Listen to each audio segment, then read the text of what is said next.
常开心，在我们的林安对话好莱坞节目当中，请到了《星球大战：原力觉醒》的导演 Abrams。他呢，正在为他的新电影《星球大战：原力觉醒》做着最后的润色工作。在上周，我有机会和我们的 Abrams 坐下来聊了聊这个影响全球的文化现象。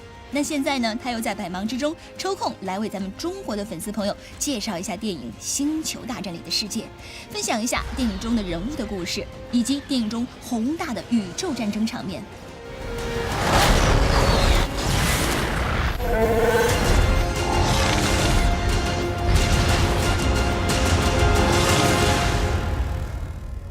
Hi, JJ, how are you? I'm doing very well. How are you? Thanks for being on our show. Thanks for having me. Yeah, so talk about this movie. There are some Chinese audience might not watch the movie. Sure. So how would you describe the Star Wars universe to some audience, never has experienced this before? Well, we knew that this would be the first Star Wars movie for a lot of people.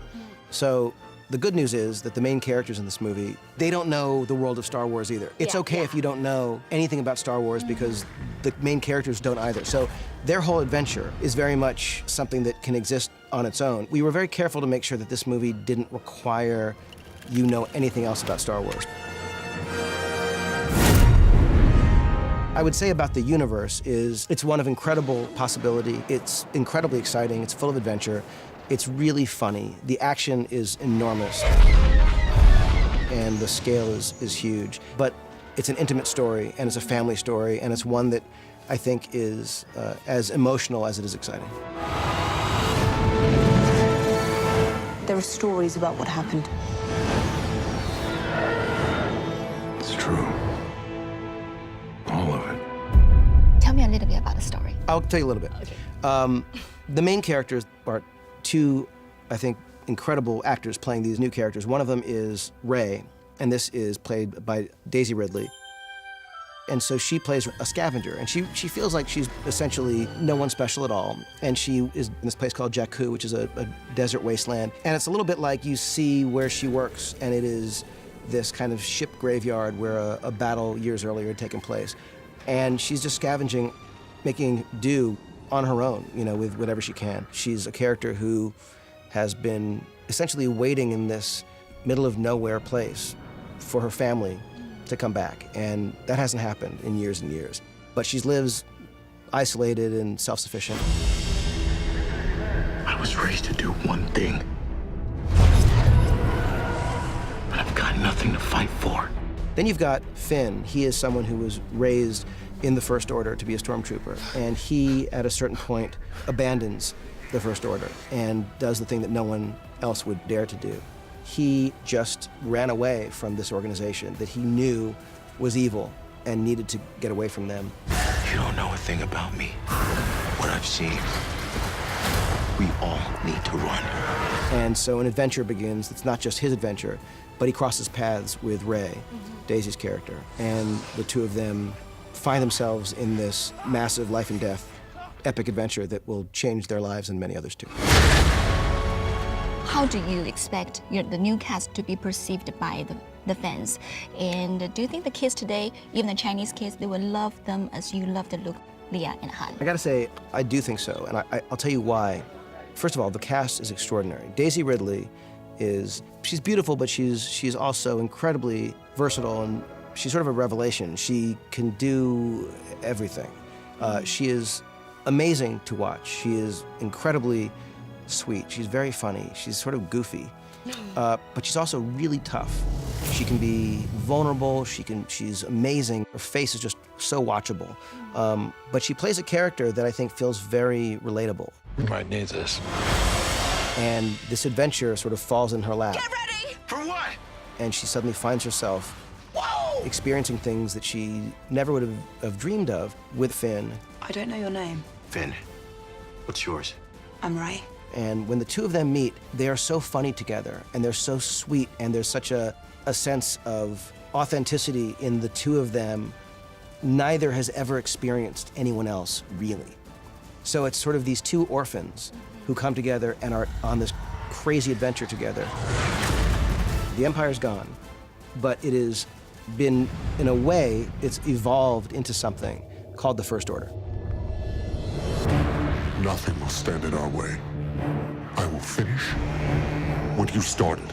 We got some bad guys too. One of them is Kylo Ren, and he's played by Adam Driver, who is a terrific actor. This is a character who you very early on in the movie see is going to stop at nothing to capture our main characters and prevent them from getting to their destination. And you just see that a lot is at stake, and because of what transpires, enormous and very deadly things come to pass. And it is just the beginning of this adventure, but over the course of the movie, you learn a lot more about him and about who all these characters are and what they mean to each other. Sure you're up for this? Hell no.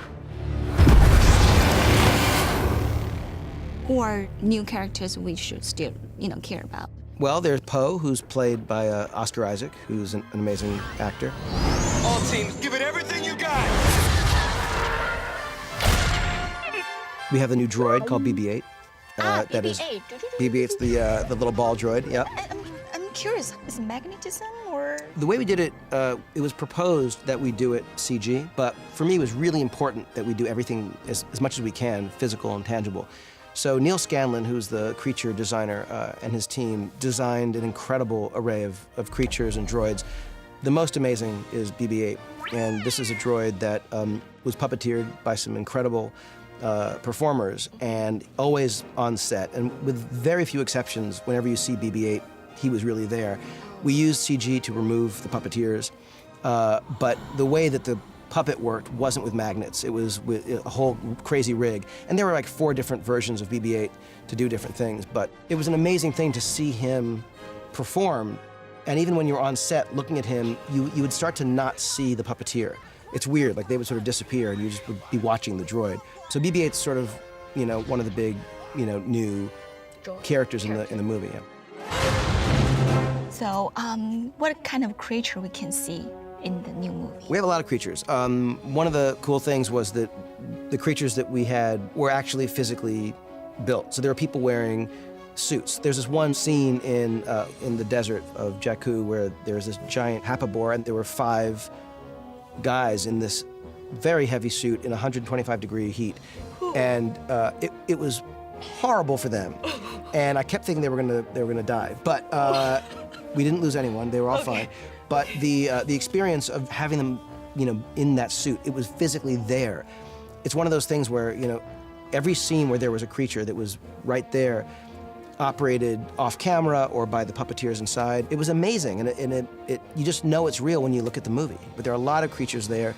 There's a character named Maz Kanata, who you meet later, who's performed by Lupita Nyong'o, and she exists with an enormous castle full of creatures that were physically there, tangibly, really on set, which was amazing. We actually did a photo shoot for a magazine, and you can see all the characters, and none of them were added later.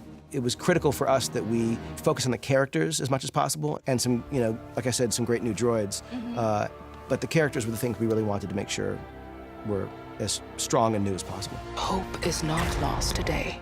It's not just for kids today, but I think that whether you're, young or old, the idea of going out into the world and meeting someone that you didn't expect, being in a desperate situation and having to figure out how to survive, it's a story that becomes, an unexpected story of family, of loyalty, of trust, of friendship. And so for me, it feels like an authentic relationship in a hyper-real world. Right. Actually, it can relate to everyone. I hope so. It's a human nature. Exactly right. Yeah. Right. Anyway, thank you so much. Okay, thank you so much. Appreciate it. 谢谢。谢谢。谢谢。Thank you. Yeah. Thank you. May the force be with you. Thank you.